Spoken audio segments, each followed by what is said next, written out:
Perkenalkan, nama saya Hana Arika dengan NIM 20055551031. Di sini saya akan membahas mengenai simulasi jaringan menggunakan Cisco Packet Tracer untuk memenuhi tugas mata kuliah jaringan komputer F. Sebelumnya di sini saya akan menjelaskan beberapa komponen yang ada pada Cisco Packet Tracer. Yang pertama ada network devices, end devices, components, connections, miscellaneous, dan multi-user connection. Di sini kita membutuhkan sebuah router. Nah, kita bisa menggunakan router 1841. Lalu kita juga membutuhkan dua buah switch. Di sini saya menggunakan switch 295024. Kita tempatkan di sebelah kiri dan sebelah kanan router. Dan untuk setiap switchnya saya ingin menambahkan 5 buah PC.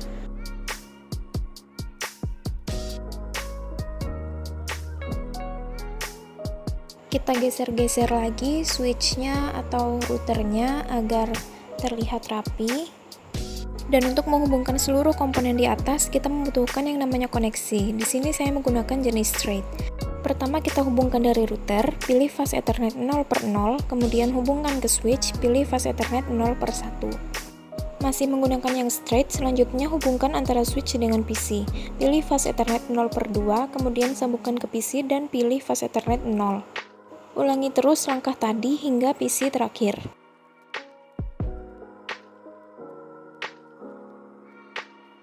Nah, untuk switch yang pertama selesai. Hal yang sama juga akan kita terapkan ke switch kedua.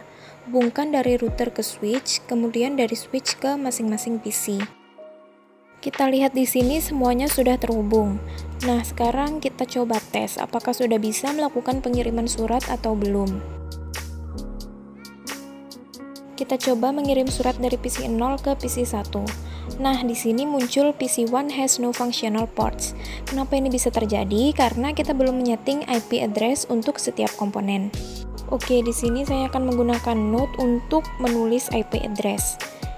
Di sini saya buat IP address-nya 192.168.30.254. Dan di sini saya buat 192.168.18254. Kita geser lagi, rapikan lagi. Lalu saya akan melakukan konfigurasi IP address untuk setiap PC. Caranya klik di bagian PC, kemudian pilih desktop dan masukkan IP address-nya. Di sini IP address-nya 192.168.30.1. Lalu nanti subnet mask-nya akan terisi otomatis. Kemudian untuk default gateway-nya pakai IP address yang tadi yaitu 192.168.30.254. Ini saya salin saja karena bakal dipakai berkali-kali. Dan ulangi lagi sama seperti tadi, bedanya untuk angka belakang setiap IP address-nya akan terus bertambah 1 karena tidak boleh sama dengan IP address milik PC sebelumnya.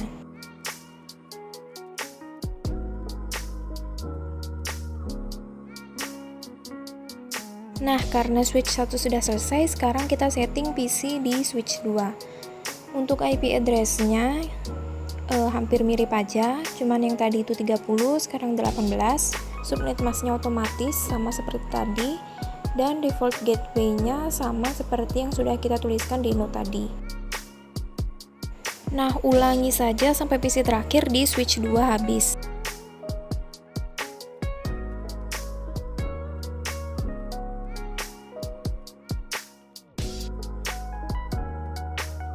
Karena semua komponen sudah memiliki IP address, maka saya akan tes lagi apakah sudah bisa mengirim surat. Kita coba dari PC 0 ke PC 1 di switch 1. Di sini statusnya successful. Lagi dari PC 6 ke PC 8 di switch 2 dan statusnya successful juga. Lalu kita coba dari PC 4 di switch 1 dengan PC 5 di switch 2. Nah, ternyata statusnya failed. Kenapa? Karena kita belum menghubungkan router dengan switch yang ada. Untuk menghubungkannya kita klik router dan pilih CLI atau CLI. Nah, di sini kita ketikkan no.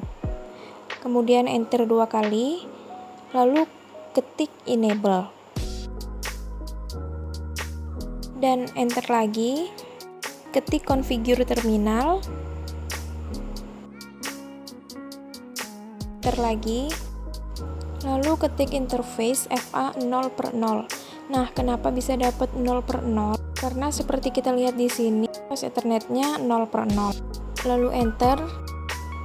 Kemudian ketik IP address default gateway-nya yaitu 192.168.30.254 dan ketikkan juga subnet masknya yaitu 255.255.255.0. Kemudian enter lagi, lalu ketikkan perintah no shutdown. Enter. Nah, di sini kita sudah bisa melihat bahwa warnanya yang tadinya merah berubah menjadi orange, yang artinya sedang memproses. Lalu di sini kita akan mengetikkan N. Enter lagi. Karena di sini kita ada dua buah switch, kita juga akan mengkoneksikan switch kedua dengan router dengan cara yang sama seperti tadi, yaitu configure terminal. Lalu interface FA 0/1. Lalu ketikkan IP address default gateway-nya yaitu seperti ini 192.168.18.254. Dan jangan lupa juga masukkan subnet masknya. Oke, selesai. Nah, di sini kedua switch sudah terhubung dengan router.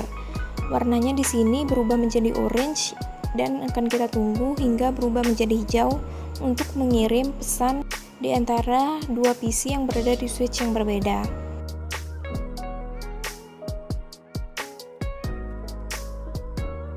Nah, karena sudah berubah, kita coba kirim surat dari PC 4 di switch pertama menuju PC 5 switch kedua. Kita scroll.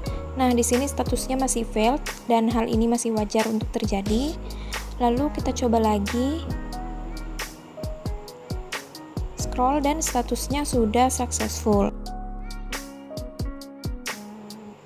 Agar lebih yakin, kita coba lagi dari PC 3 di switch 1 ke PC 5 di switch 2. Nah, kita lihat ya, sudah successful. Kita coba tes ping dari PC 3 ke PC lain dengan menggunakan command prompt dengan alamat IP tujuan 192.168.30.5. Ini dengan PC di switch yang sama ya. Kita coba dulu. Nah, di sini kita lihat sudah berhasil. Kita coba lagi ping ke PC di switch yang berbeda dengan alamat IP 192.168.181. Nah, dapat kita lihat bahwa tes ping dari PC di switch 1 dengan PC di switch 2 sudah berhasil. Lalu saya ingin tes lagi dari PC 1 di switch 1 ke PC dengan IP address 192.168.18.1. Oke, berhasil ya. Nah, artinya simulasi jaringan ini sudah berhasil. Sekian dari saya. Terima kasih sudah menonton.